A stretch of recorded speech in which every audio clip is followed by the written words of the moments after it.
I've just come up with an analogy.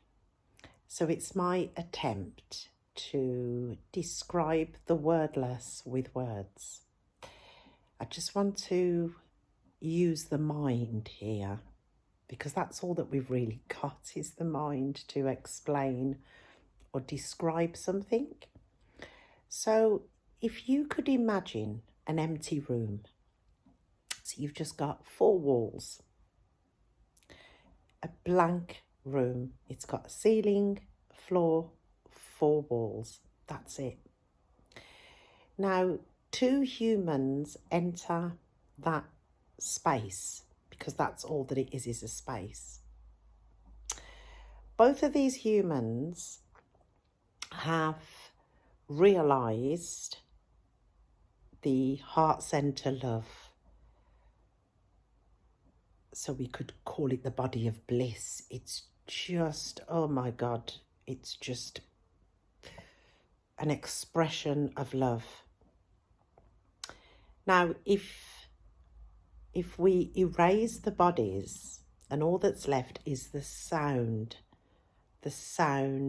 that can describe bliss and love, would that not be the presence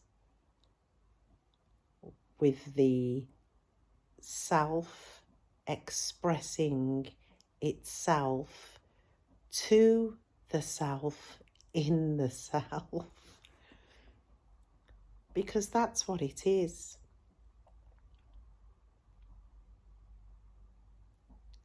The body is in the presence, but we can be easily distracted by seeing the movement of the body and the familiarity of the body, because the body has a name, an age.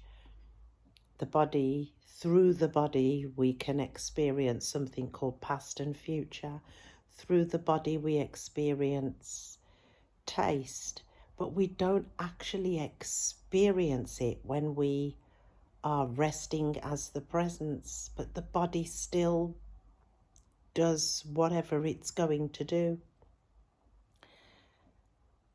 But that analogy, if that is realized rather than thought about, because thinking about an empty room, thinking about two bodies, and then thinking of the erasure of two bodies, and then all that's left is the sound of the voice of each body expressing the goodness, the love, the appreciation, that is not self-realization.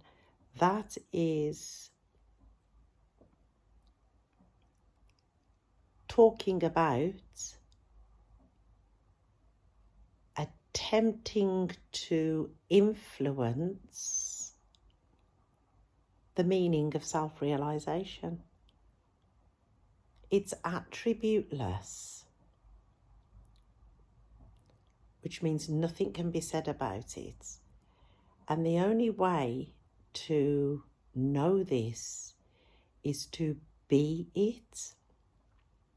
So all pointings are pointing to attributeless, but they will continue to be pointings until we say, right, let me be this, let me be that presence. Not that we cannot be it, but we can certainly turn away from it and experience the human.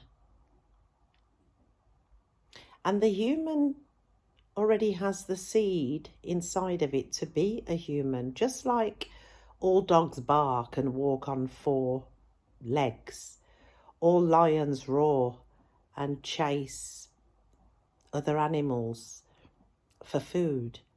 The human already has the seed in it to do what it's going to do because it belongs to the earth.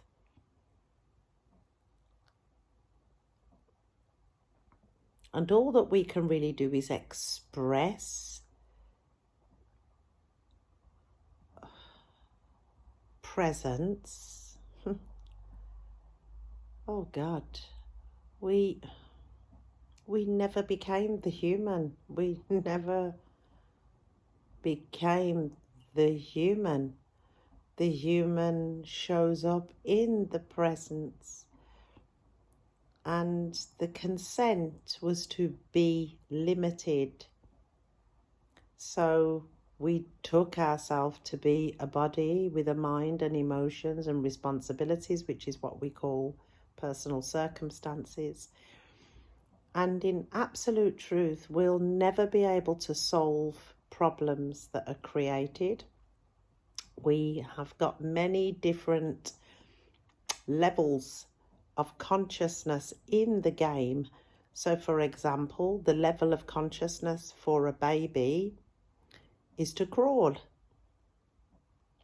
And that's normal. Nobody has a massive opinion about it, that because it's normal.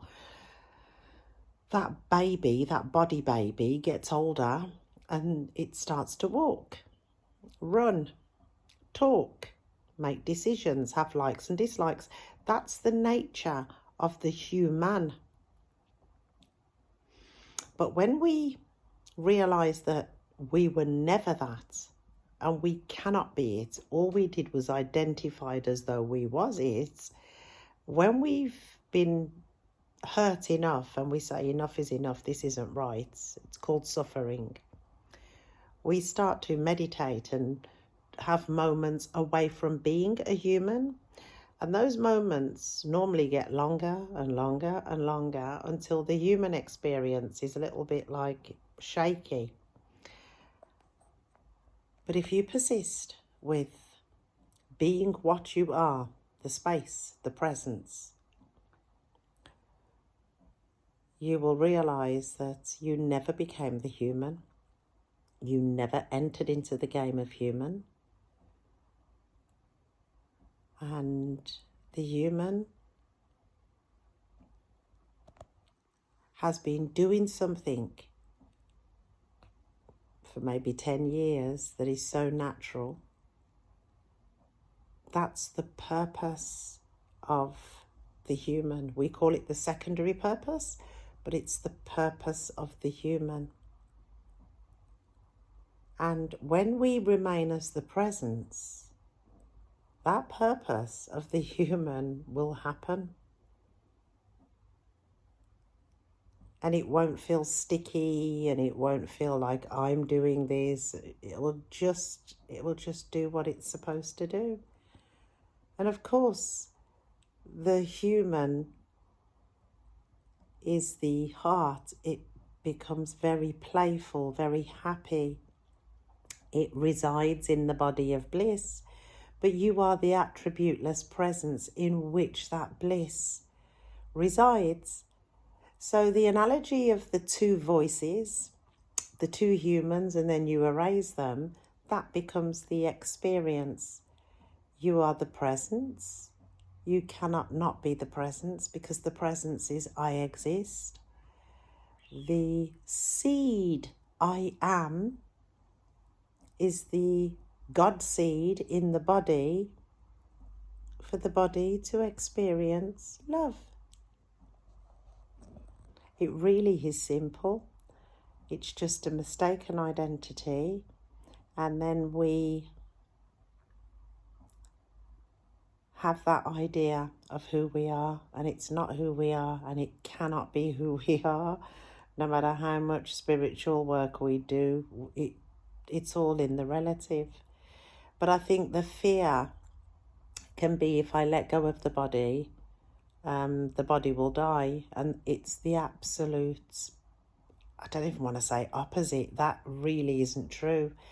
So when we recognize our true nature is effortless being meaning just this. When we stay in just this for longer periods and remain conscious in the just this, just the recognizing the isness recognizing the attributeless isness, which is called life. When we recognize that's who we are, and we establish the beingness, not that it can never be established, but it seems as though the I am establishes that, life, it changes. It's magical, breathtaking, and there is no lack and there's no limitation.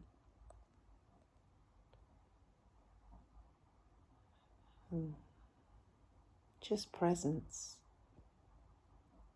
with attributes of love, appreciation, just